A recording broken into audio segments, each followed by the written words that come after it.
Welcome to Intuitive Astrology with Molly McCord. Thank you so much for joining me today as we're going to take a look at the astrological energies from June 15th until June 22nd as we move through the end of Gemini season, go across the solstice point, and the sun moves into Cancer. So over this next week, we'll be looking at the main energy signatures and what we are feeling and experiencing through the cosmic weather. This astrology podcast is released every Monday and Wednesday. And here in the Wednesday show, we talk about the weekly energies. And then in the Monday show, we have a specialty topic.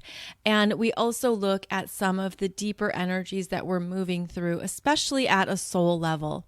I have been studying and practicing astrology for over 30 years now, and I prefer to look at Western tropical astrology. That is my specialty, and then examine it through the lens of spiritual growth, energetics, intuition, and our soul's journey. So I hope that there is a message in here that resonates with you and supports you on your journey. I hope there are insights here that click for you and awaken you to more of your own energy field, more of who you are in this lifetime, as well as connect you more fully and completely with your power, your light, and the beautiful choices that are available to you in this current timeline. As we look at these energies, the sun is moving through Gemini, and the sun is going to be active on June 16th, making a trine to Saturn retrograde in Aquarius, while also squaring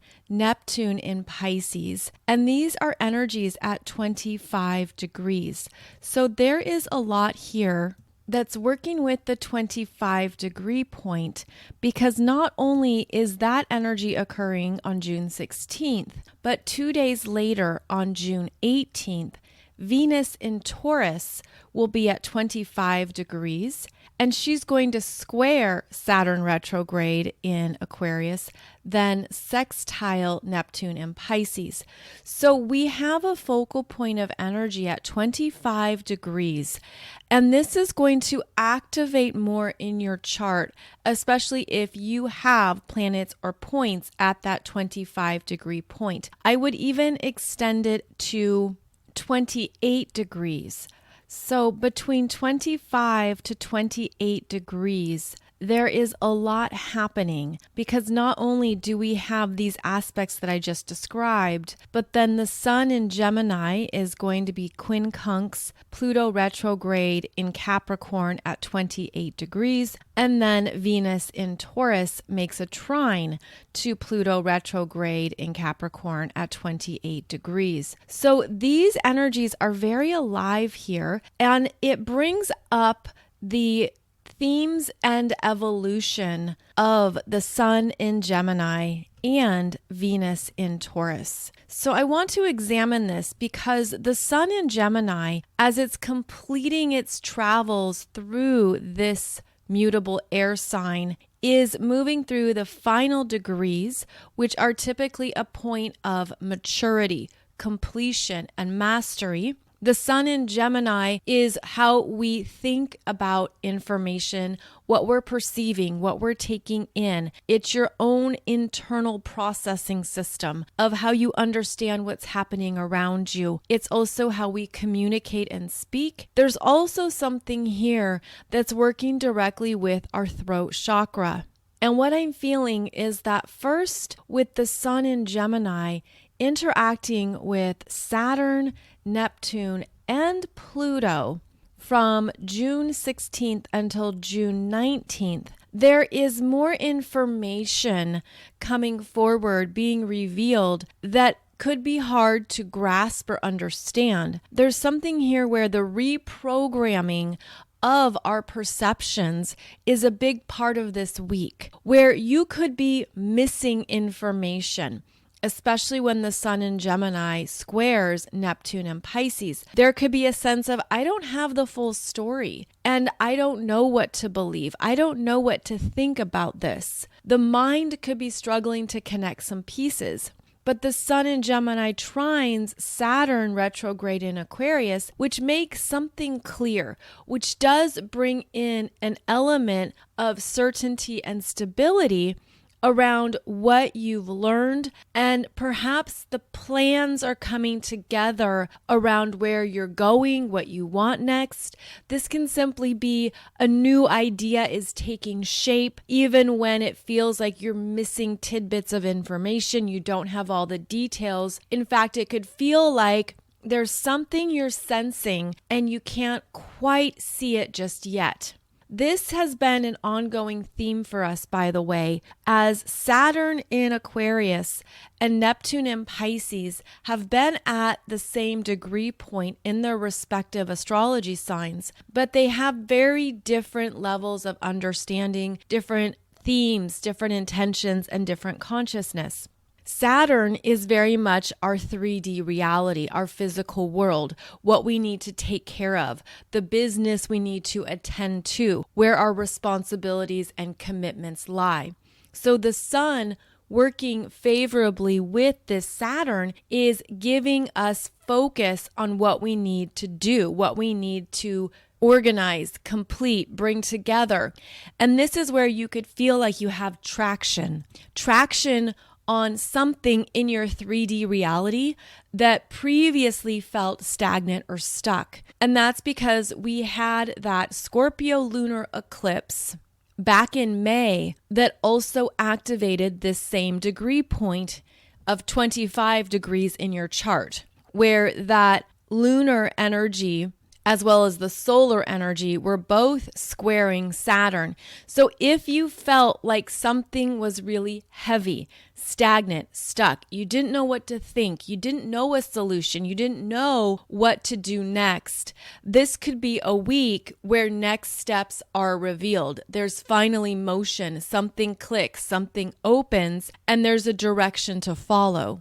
At the same time, with the Sun in Gemini squaring Neptune in Pisces, also at 25 degrees, there's a sense of more to come because Neptune is the 5D, the higher realms, what we can't see in the physical world, but we sense it, we feel it.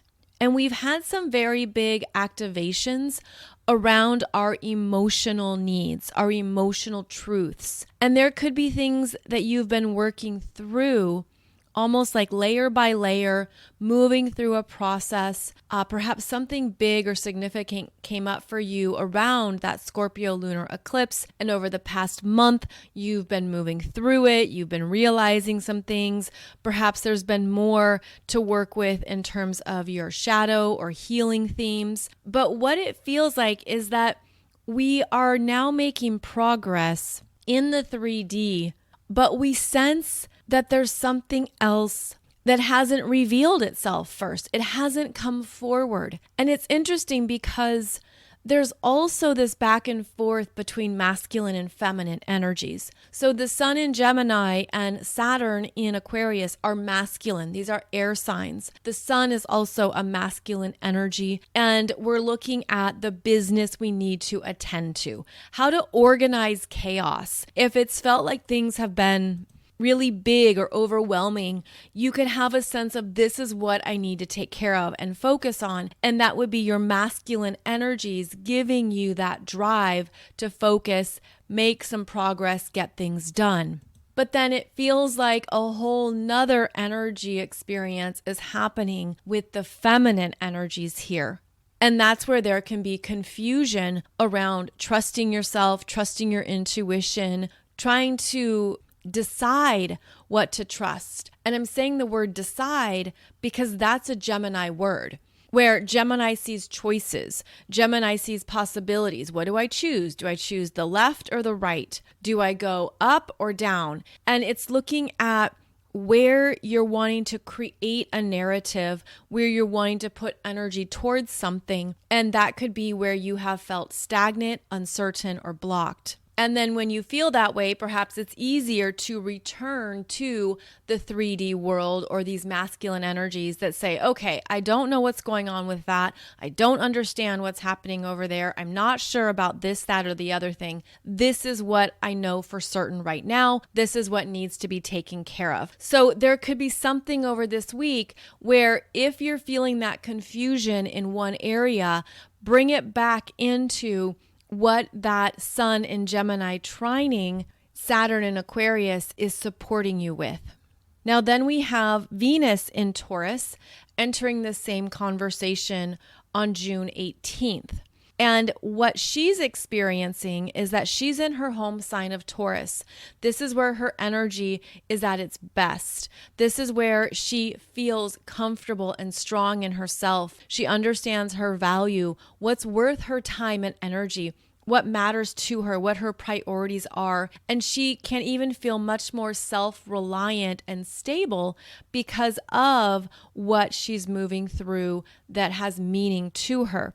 And so this is that feminine energy that is then going to square Saturn in Aquarius retrograde and then sextile Neptune and Pisces. And this feels like an interesting conversation where Venus squaring Saturn is a stop. It's something that needs more work. It's something that needs more effort. And Venus is known for making softer squares. So meaning she could be showing you what you want and Saturn is saying it's not time. Or she could be showing you what you desire, what you want to create, even anything that gives you a sense of this is important to me. But that square from Saturn is a stop sign that asks you to look at this energy from a place of timing. And then Venus sextiling Neptune and Pisces, she redirects what she wants into the higher realms. And that's where she trusts. That's where she's like, okay, I get it. I understand. Divine timing. It isn't exactly the best time right now. I can trust that. I can relax into that. I don't have to push the river. So this Venus in Taurus is the feminine energy that's looking for something to take shape and take form, which is the domain of Saturn. But Saturn is saying not yet. Sorry, it's not here yet. And so Venus redirects to Neptune, where she can trust that what she wants and what she needs is available to her, even if it's not showing up in the physical yet. So that's where there's this really interesting dance here between masculine and feminine energies within each of us, where you might feel like it's more comfortable to be in parts of your masculine at times, even as your feminine energy is going with the flow and trusting that even though she desires something, just because it's not here yet, doesn't mean it's not coming. So keep that in mind. Allow that to give yourself some peace, perhaps to calm down anything that you're feeling overly attached to or where your expectations are going. Look at this as, okay, there's energies moving back and forth here between the 5D and the 3D, but also between the masculine and the feminine. And it could even be a little tricky to feel grounded at times, especially if you're in any confusion, indecision, or uncertainty. So look at where you can take a step back from overworking the mind. It can be easier to go into the mental spinning. It can be easy to focus on the natural unconscious habits of the mind, especially because we have the Sun in Gemini and Mercury has now returned to Gemini as well, bringing in more of that active mental energy. Mercury will clear his shadow on June 18th and 19th, depending on where you're located. And this then brings a sense of new territory, new openings, new choices, new possibilities. Mercury being the stories, the narratives we create based on the information that we have. But there's also something to be said about the information we don't have.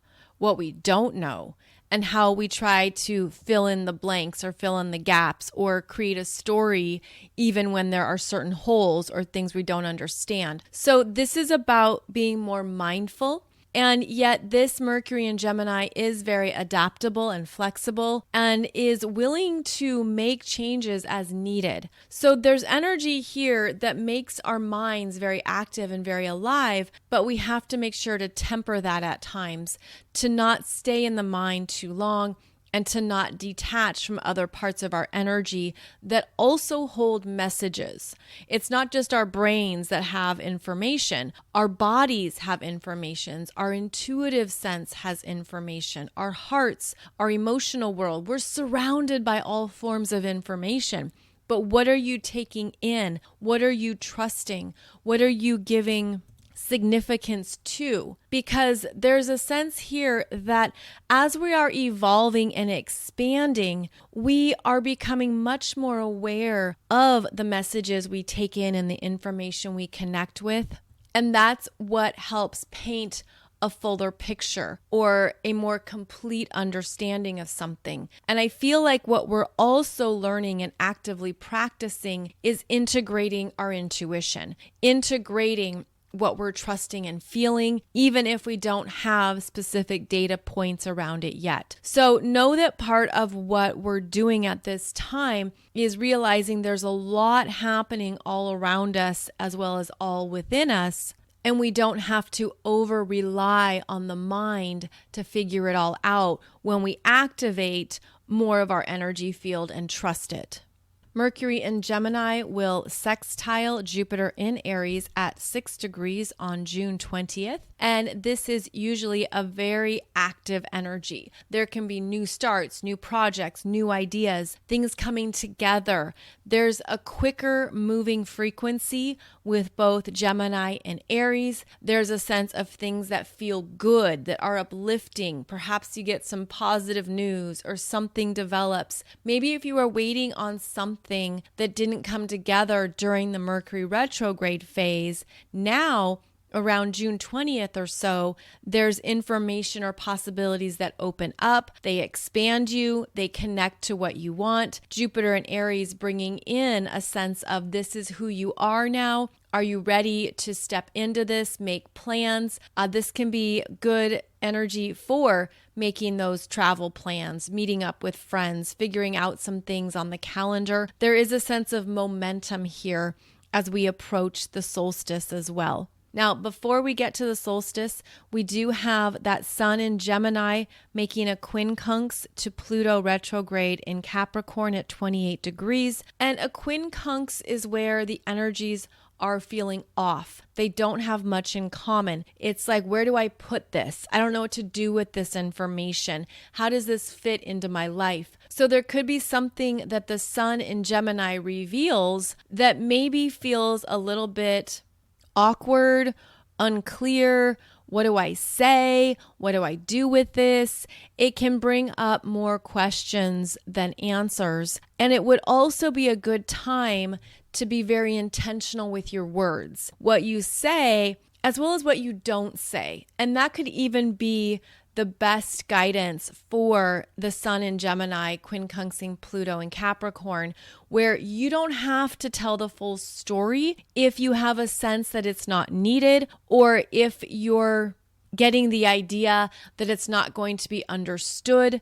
There could be something here where you're talking to someone or giving them information, it doesn't connect, it doesn't land. So it might not be the best day for communications around June 19th, but then on June 20th, when Mercury in Gemini sextiles Jupiter and Aries at 6 degrees, that can be great news. That can be something inspiring, enthusiastic, uplifting. So that's good to keep in mind. Now, we're also going to see Venus in Taurus trining Pluto in Capricorn retrograde at 28 degrees. And this is often a beneficial development where Pluto brings in the truth of a desire, something empowering, something magnetic, something that feels really solid and good. This is where you could have something that lifts you up, This is where the energies really support that feminine energy and development. There could be something here where you say yes. When Venus in Taurus trines Pluto in Capricorn, there could be a solid development, advancement, something coming through that is meant to take you forward or take you to a new level, a new place. So that is a wonderful energy to look at. That will be on June 20th and June 21st, right before the sun enters Cancer. Now, before we go into those themes of the sun entering Cancer, I do want to highlight again how rare it is right now that we have the 3 personal planets all in their home signs. And this is, in fact, the last week that we have this experience. We have Mars in Aries, Mercury in Gemini, Venus in Taurus.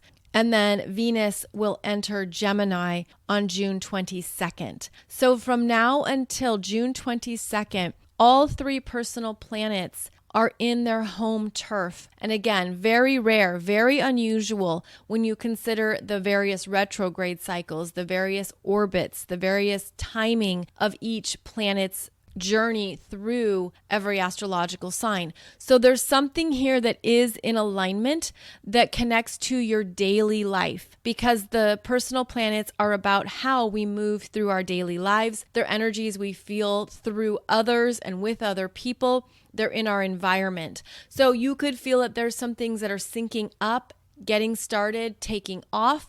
You could feel like there's things coming together and they're just flowing in. It's happening with ease.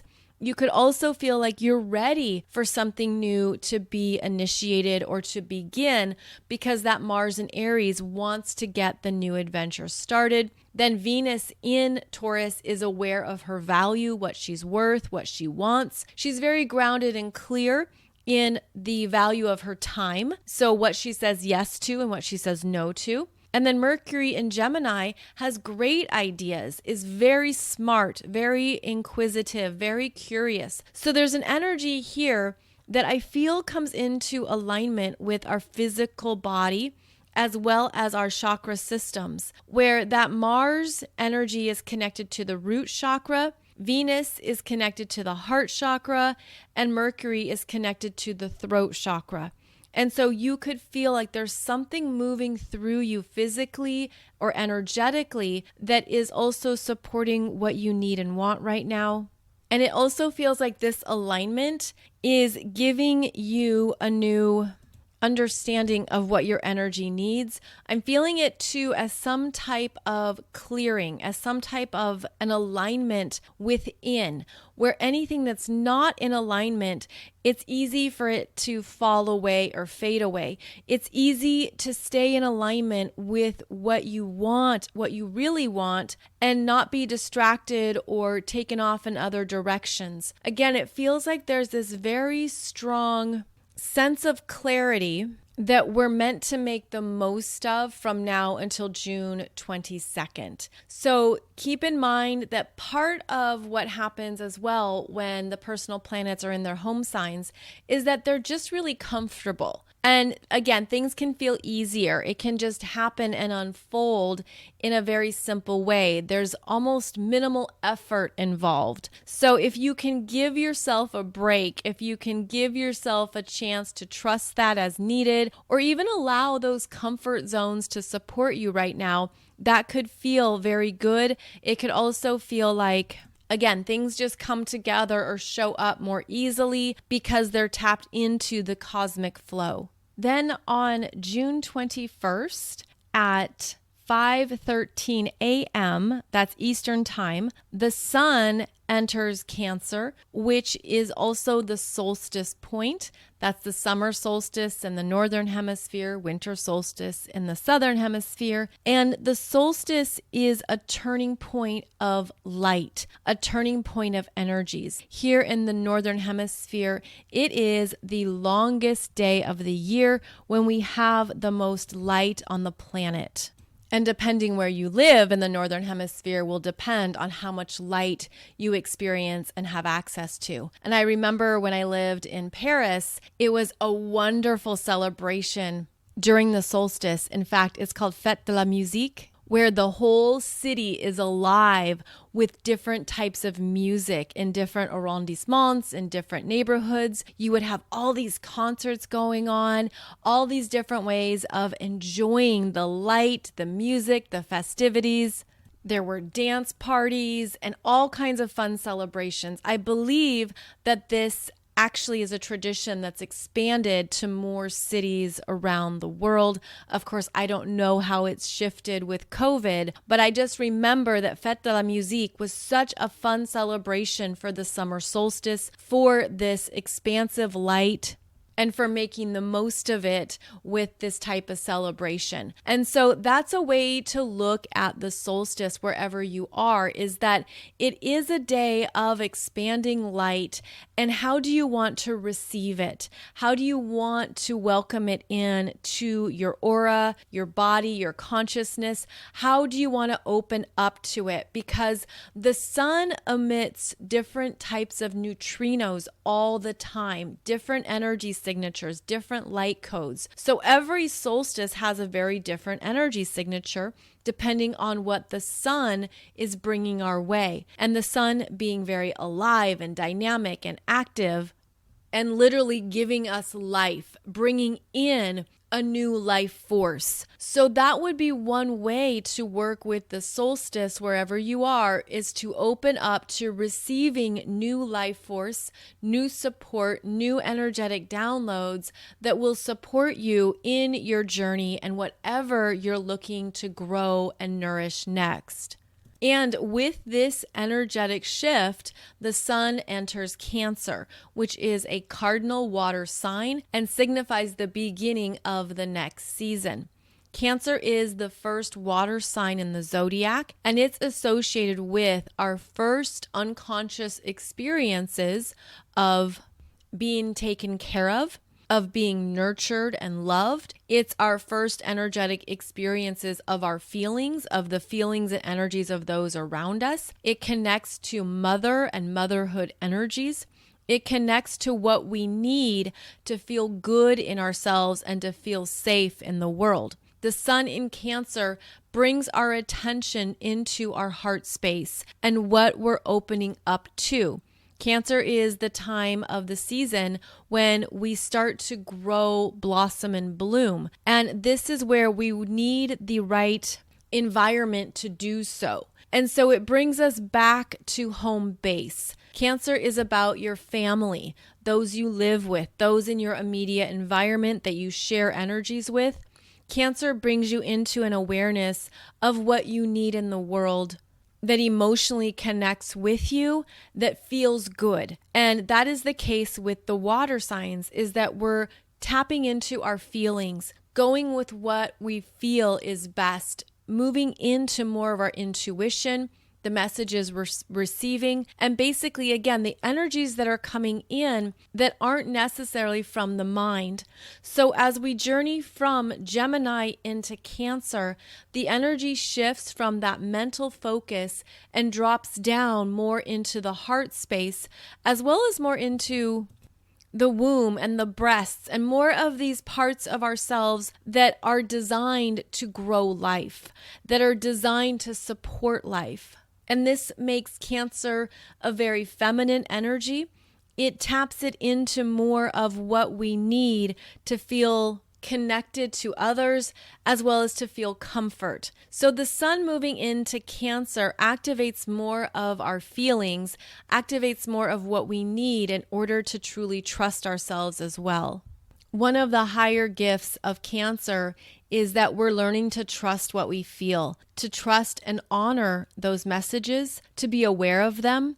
We're also aware of how our energy can seep out, how it can lack boundaries, and perhaps where we become caretakers to others, meaning we sense what they need, what they want, we're willing to give them support. Cancer is very caring, very empathetic, wants to be there for others and to support them in whatever they're going through. But this is where the Cancer energy also needs to save that energy for itself, where you look at what you need to take care of your own energy, and also, of course, look at how you need to fill up your own cup before you can fill up another's cup. So Cancer really wants connection. It really wants to understand more of what's happening at a personal level. This is where we can feel that it's easier to open up, where it's easier to be more honest with ourselves and with others around what's happening internally, where it could be that you're ready to have a certain conversation or you're ready to share more of yourself with someone. One of the gifts of Cancer as well is that it can be courageously vulnerable. Cancer can go there. Cancer can open up and put your emotions on your sleeve. It can put things out there when you're feeling internal strength to do so. The other part of that equation is that Cancer can be very self-protective, feel very defensive or fragile, and not be ready to open up, not be ready to share or express what's really happening within. And so this is part of what we navigate with the Cancer energies, is understanding how we can connect with others when it feels vulnerable, when it feels like a risk, but also when it deepens a connection, when it brings in more authenticity, when it allows others to also see the truth of who you really are. Sometimes this Cancer energy can be codependent, needy. It can be smothering, almost like, let me do everything for you, as if someone is trying to be your mother. There can be a lot of emotions as well. Sometimes that Cancer energy doesn't understand that the emotions are so big, and maybe it's too big for others to receive, or maybe it's misunderstood. And so this is where the Cancer energy signature is looking to trust itself, honor what it's feeling, but then establish the appropriate boundaries around who you trust, who you show up to, and how you open up vulnerably, how you basically reveal more of what you're really feeling and thinking, and honor that for yourself without needing others to be your caretaker either. Sometimes that Cancer energy is looking for a mother figure, or looking for someone to take care of them. So this is where we are becoming more aware of our emotional world, our responsibility around that emotional world, how we tend to it, and also how we honor what we need in a way that supports our own energy. As we enter into Cancer season, you also might feel ready for a break, ready for downtime, ready to relax after the busyness of Gemini season. And then when you apply this even to a calendar, it's when school gets out. Typically, it's when summer vacations happen, family reunions, gatherings, trips, vacations. There is a desire to enjoy life and to go for something that feels good, that just feels like it's true for you. It opens you up and perhaps even relaxes you more into the flow of life. The lunar cycle also becomes more prominent when the sun is in Cancer, and that's because Cancer is ruled by the moon. So this is where we could feel more moody or sense that other people are more moody. This is where you want to be open to those ebbs and flows of what you're feeling, what you're sensing, and to trust it, to allow that to be a truth that you accept instead of fight. And also tune into more of your daily needs and your daily energy levels. So we will keep discussing these Cancer themes as we move through Cancer season. And we will also have the opportunities to develop truer connections with others based on what we're really feeling and sensing inside. So this can be a beautiful opportunity to develop and nourish particular relationships that have meaning to you, that feel good to you, that feel like home. Of course, this can also be in your home environment, people you live with, whether that is a partner, children, siblings, roommates. The sun in Cancer also brings our attention to everything in our home environments and what we're ready to change. What needs new growth? What needs to move forward and advance? Because that's something that Cancer wants. It wants things to continue to develop and flourish.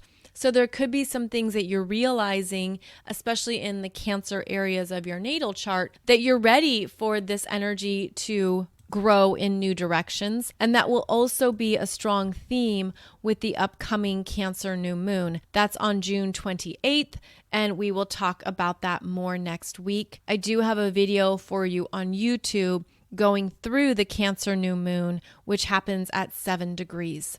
Now, right after the solstice, we will see Venus enter Gemini. And as I said, this is then when she's the first personal planet that moves out of her home sign. She switches into Gemini gear. And this is always an interesting territory when the planets enter Gemini, because it's where we've had ongoing retrogrades with the personal planets. So back in April, May, June 2020, Venus was retrograde in Gemini.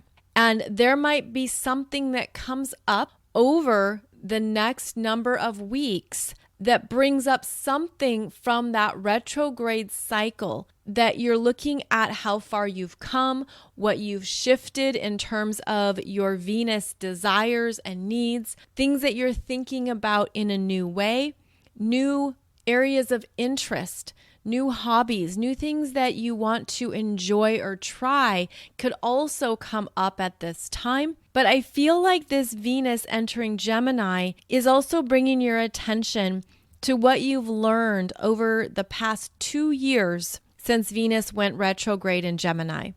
And then keep in mind that later on this year, Mars goes retrograde in Gemini. That will begin the end of October. So Mars will enter Gemini in August and then station retrograde at 25 degrees of Gemini, October 30th. And so this brings to my attention something very interesting about this week.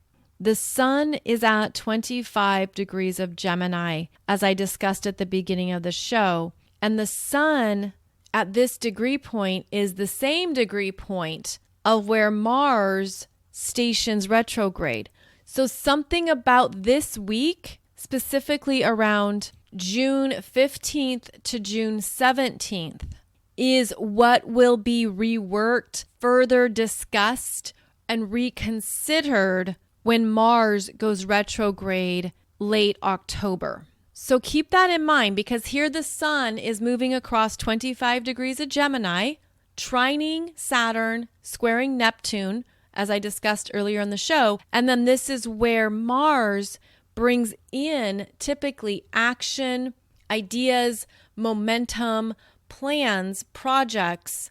But because there's a retrograde, there's things he's reworking, especially in Gemini, which is a sign of duality. So it's almost like whatever is in front of you this week probably will be reconsidered later on in the year. And I know that feels like a long ways away, right? Because now here we are the middle of June and we're talking about late October into November. But this is where we can consciously work with the cycles of energy, where plans are going to change. People will change their mind. You'll have new choices. There'll be new opportunities. All of these are the big themes with Mars and Gemini. But then when you have the sun highlighting the same energy point, it's basically giving you a heads up or a clue around what is going to change and shift in this part of your chart. So take a look at where you have, let's say, 25 degrees of Gemini. Whichever house that is where things are going to continue to perhaps have a next version, a second draft, re-editing, reworking. You're going to look at it in a new way. You're going to take new actions. It's basically going to come back around later on in 2022. So for example, if there's something that you're deciding this week and you're like, I'm going to do the thing, and then you do the thing before late October, there could be something that comes back around that shows you a different way to do it, a new way to do it, to rework it, reconceptualize it, change it up, do something differently. Because keep in mind that Gemini is about choices. And so there's possibly 2 choices in front of you. And if you make one choice this week, later on in October, November, you could be drawn to the other choice or another direction or the next option. So just keep that in mind, that there's something about this week that we will be revisiting and reworking through later on in the year. So this could be a week where you start to make progress on various ideas and things you've been contemplating.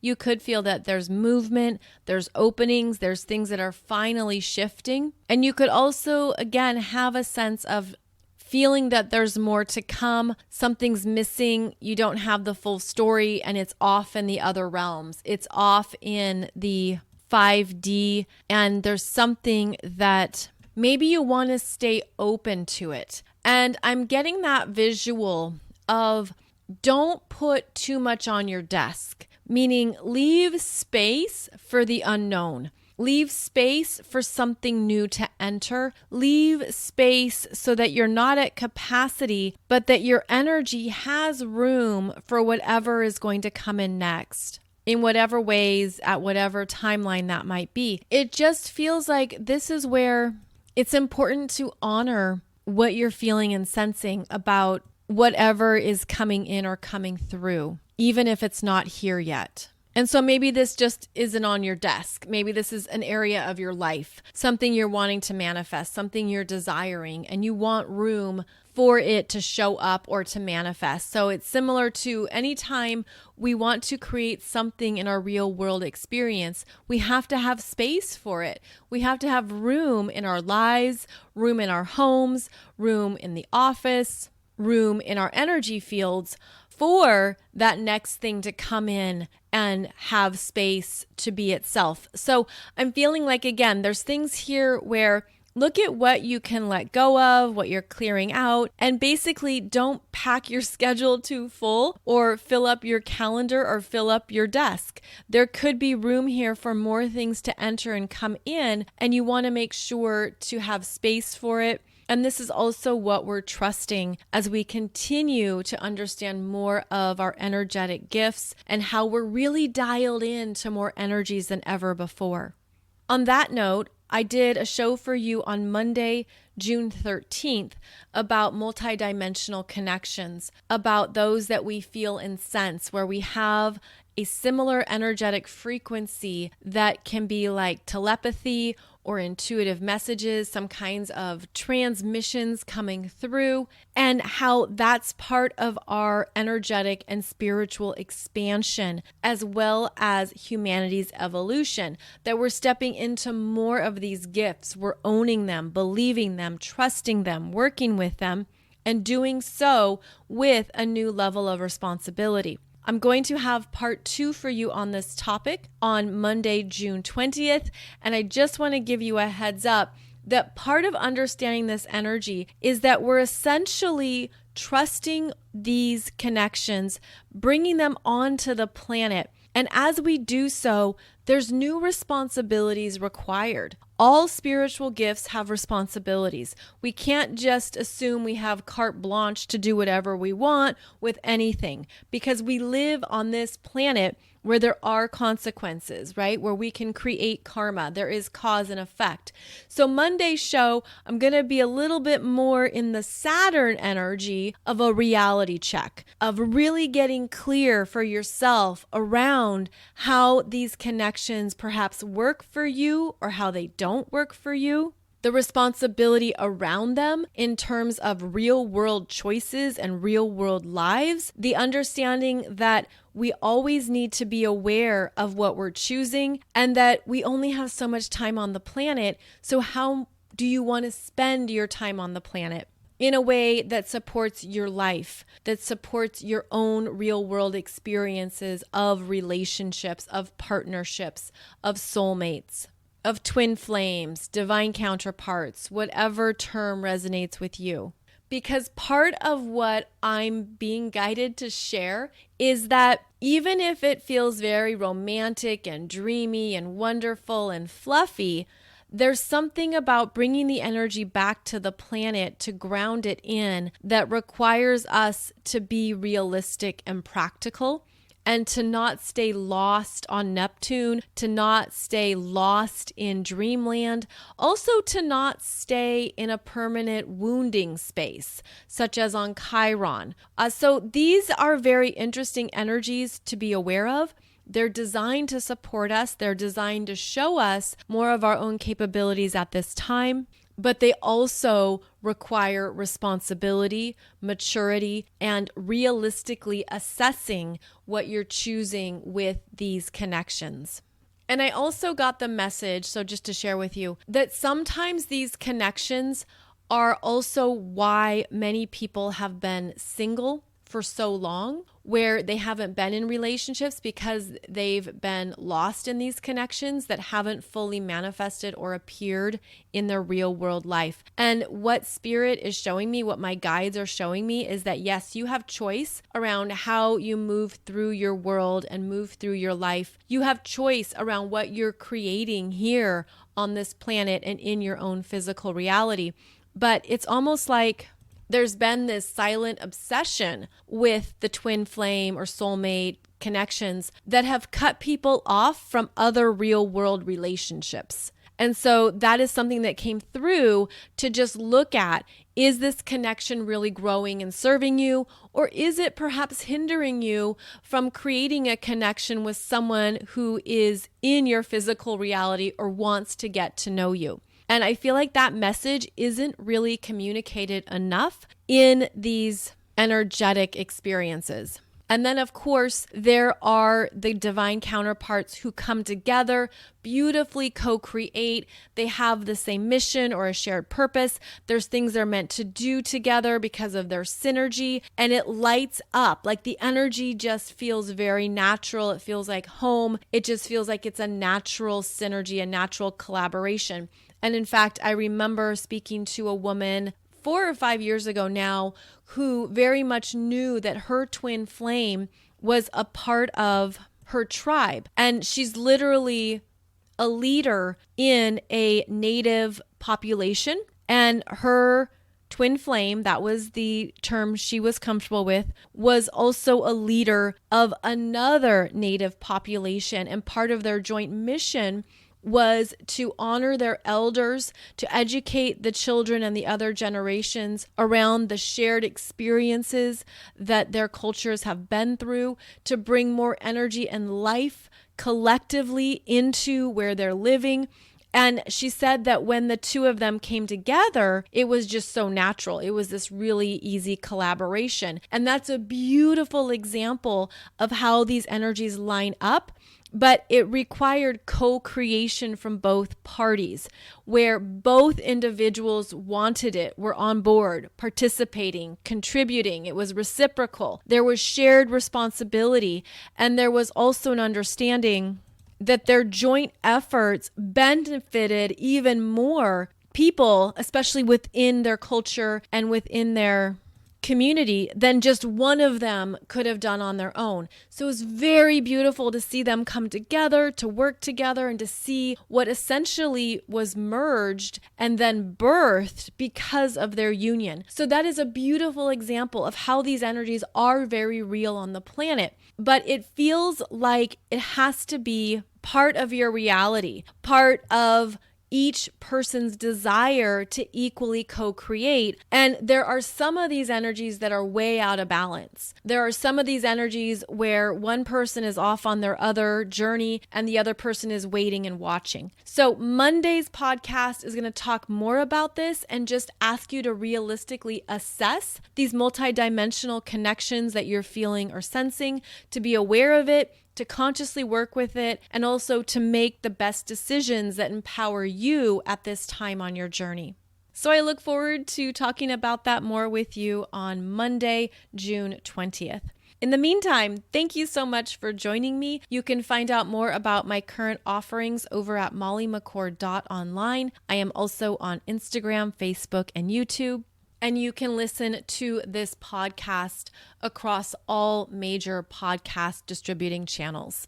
I'm wishing you a beautiful journey as we move across the solstice point and enter Cancer season. I hope you feel that new life force of energy coming in to support you. And as always, I look forward to connecting with you again soon as we continue discussing these astrological energies. Thank you so much, and I'll see you back here soon.